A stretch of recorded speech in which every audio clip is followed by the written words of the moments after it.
السلام عليكم ورحمة الله متابعينا الأوفياء، مرحبا بكم في فيديو جديد ومباراة جديدة.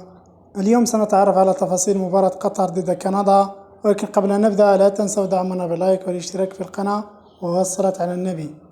إليكم موعد وتوقيت مباراة المنتخب قطر ضد منتخب كندا في الجولة الثانية من كأس العالم 2026 المقيمة في أمريكا وكندا والمكسيك، والقنوات الناقلة لهذه المباراة. ستلعب المباراة يوم الخميس 18 يونيو 2026.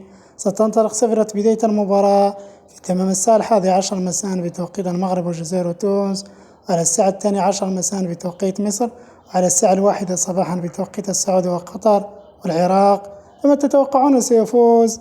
شاركونا توقعكم في تعليقات من سيفوز في هذه المباراة. والقنوات الناقلة لمباراة منتخب القطر ضد منتخب كندا قناة بين سبورت الرسمية. ولا تنسوا تفعيل زر الجرس ليصلكم كل جديد، والسلام عليكم ورحمة الله وبركاته.